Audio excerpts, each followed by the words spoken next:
Hello, വളരെ സിമ്പിളായിട്ട് തയ്യാറാക്കാൻ പറ്റിയിരുന്നു എന്നാൽ വളരെ ടേസ്റ്റി ആയിട്ടുള്ള ഒരു ചിക്കൻ പാർട്സിൻ്റെ റെസിപ്പി കണ്ടാൽ അതിന് വേണ്ടി ഞാൻ ഇവിടെ 1 കിലോ ചിക്കൻ പാർട്സ് എടുത്ത് കഴുകി വൃത്തിയാക്കി വെച്ചിട്ടുണ്ട്. ഇനി അതിലേക്ക് വേണ്ടത് ചെറിയുള്ളി, വെളുത്തുള്ളി, പിന്നെ ചെറിയ ജീരകം, അതുപോലെ കുരുമുളകും ഇത് 4 ഇട്ടുകൊണ്ട് ഒന്ന് പേസ്റ്റ് ആക്കി എടുക്കാം. ഇനി ചുവട് കട്ടിയുള്ള ഒരു പാത്രം എടുത്തിട്ട് അതിലേക്ക് നേരത്തെ മാറ്റി വെച്ചിട്ടുള്ള ചിക്കൻ പാർട്സ് ഇട്ട് കൊടുക്കാം. ശേഷം ആവശ്യത്തിലുള്ള മഞ്ഞൾപ്പൊടിയും മല്ലിപ്പൊടിയും ചേർത്ത് കൊടുക്കാം. ഇനി നേരത്തെ മാറ്റി വെച്ചിട്ടുള്ള പേസ്റ്റ് ചേർക്കാം.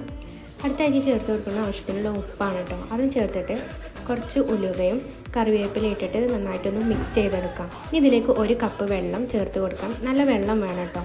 അതും ചേർത്തിട്ട് കുറച്ച് മുളകും പൊടിയും ചേർത്തിട്ട് ഇനി ഇതൊന്ന് ഫ്ലെയിമിലേക്ക് വെക്കാം. ഞാൻ ഹൈ ഫ്ലെയിമിലിട്ടാണ് കേട്ടോ ഇത് വേവിച്ചത്.